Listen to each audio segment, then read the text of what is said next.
ਯਾਰਾ ਤੂੰ ਹਰ ਕੰਮ ਬੜਾ ਆਸਾਨੀ ਨਾਲ ਕਰ ਲੈਣਾ, ਤੇਰੇ ਕੋਲ ਕਿਹੜੀ ਗਿੱਦੜ ਸਿੰਘੀ ਹੈ। ਦੇਸੀ ਕਹਾਣੀਆਂ, ਟੋਟਕਿਆਂ ਤੇ ਅਕਾਇਦ ਦੀਆਂ ਦੁਨੀਆ ਵਿੱਚ ਬਹੁਤ ਸਾਰੀਆਂ ਐਸੀ ਚੀਜ਼ਾਂ ਮੌਜੂਦ ਹਨ ਜਿਨ੍ਹਾਂ ਨਾਲ ਹਕੀਕਤ ਨਾਲ ਕੋਈ ਤਲਕ ਨਹੀਂ ਹੁੰਦਾ, ਲੇਕਿਨ ਇਹਨਾਂ ਦਾ ਸਿਰਫ ਜਜ਼ਬਾਤ, ਡਰ ਤੇ ਉਮੀਦ ਨਾਲ ਤਲਕ ਹੁੰਦਾ ਹੈ।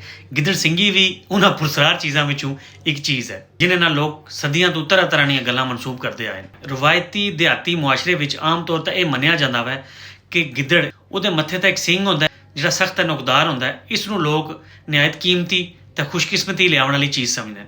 ਇਸ ਨੇ ਬਾਰੇ ਮਸ਼ਹੂਰ ਹੈ ਕਿ ਇਹ ਮਾਲਕ ਨੂੰ ਅਸੇਬ, ਜਿਨਾਤ, ਜਾਦੂ, ਨਜ਼ਰੇ ਬਦ ਤੋਂ ਮਹਿਫੂਜ਼ ਰੱਖਣੀ ਹੈ ਤੇ ਬਰਕਤ, ਰਿਜ਼ਕ ਵਿੱਚ ਇਜ਼ਾਫਾ ਤੇ ਕਾਮਯਾਬੀ ਦਿਲਾਣੀ ਹੈ।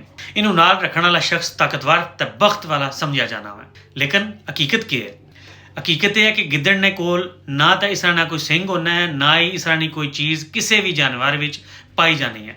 ਗਿੱਦੜ ਸਿੰਘੀ ਦਰਅਸਲ ਬਾਜ਼ ਔਕਾਤ ਜਾਨਵਰ ਨੇ ਸਿਰ ਉੱਪਰ ਜਾਂ ਜਿਸਮ ਤੇ ਬਣਨ ਵਾਲਾ ਕਲਸੀ, ਟਿਊਮਰ ਜਾਂ ਹੱਡੀ ਦਾ ਇੱਕ ਉਭਾਰ ਜਾਂ ਸਖਤ ਜਿਲਦ ਨਾਲ ਟੁਕੜਾ ਹੋਣਾ ਹੈ ਜਿਹਨੂੰ ਲੋਕ ਤੋਮ ਪ੍ਰਸਤੀ ਦੀ ਵਜ੍ਹਾ ਨਾਲ ਸਿੰਘ ਸਮਝ ਲੈਣੇ। ਮਾਹਿਰੀਨ ਜੰਗਲਾਤ ਤੇ ਹੈਵਾਨਾਤ ਵੀ ਇਸ ਗੱਲ ਦੀ ਤਸਦੀਕ ਕਰ ਚੁੱਕੇ ਹਨ ਕਿ ਇਹ ਸਿੰਘ ਨਾਮ ਦੀ ਕੋਈ ਚੀਜ਼ ਮੌਜੂਦ ਨਹੀਂ। ਲੋਕ ਫਿਰ ਵੀ ਇਹਨੂੰ ਮੰਨਦੇ ਕਿਉਂ? ਉਸ ਦੀ ਇੱਕ ਬੜੀ ਵਜ੍ਹਾ ਹੈ ਸਕਾਫਤੀ ਅਕਾਇਦ ਤੇ ਪੁਰਾਣੀਆਂ ਕਹਾਣੀਆਂ। ਜਦੋਂ ਲੋਕ ਕਿਸੇ ਚੀਜ਼ ਨੂੰ ਨਸਲ ਦਰ ਨਸਲ ਸੁਣਦੇ ਰਹਿਣ ਤਾਂ ਉਹ ਇਸ ਚੀਜ਼ ਨੂੰ ਹਕੀਕਤ ਮਹਿਸੂਸ ਕਰਨ ਲੱਗ ਪੈਂਦੇ ਨੇ।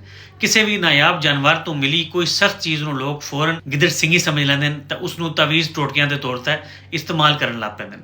ਹੱਤਾਂ ਕਿ ਇਹ ਮੁਹਾਵਰਿਆਂ ਵਿੱਚ ਵੀ ਇਸਤੇਮਾਲ ਹੁੰਦੀ ਹੈ ਕਿ ਭਾਈ ਇਹ ਚੀਜ਼ ਗਿੱਦੜ ਸਿੰਘੀ ਹੈ, ਇਹ ਹਰ ਕਿਸੇ ਬੰਦੇ ਨੂੰ ਨਹੀਂ ਮਿਲਦੀ। ਅਗਰਚੇ ਹਕੀਕਤ ਵਿੱਚ ਗਿੱਦੜ ਸਿੰਘੀ ਦੇ ਵਜੂਦ ਦਾ ਕੋਈ ਸਬੂਤ ਨਹੀਂ, ਲੇਕਿਨ ਉਸ ਦਾ ਜ਼ਿਕਰ ਅਸਾਂ ਦੇ ਲੋਕ ਅਦਬ, ਪੁਰਾਣੀ ਕਹਾਣੀਆਂ ਤੇ ਦਿਹਾਤੀ ਕਲਚਰ ਵਿੱਚ ਇੱਕ ਦਿਲਚਸਪ ਰੰਗ ਭਰਨਾ ਹੈ।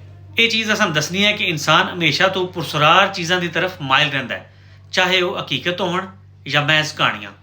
ਮਿਰਜ਼ਾ ਅਲੀ ਪੰਜਾਬੀ ਸਬਸਕ੍ਰਾਈਬ ਕਰੋ YouTube ਤੇ।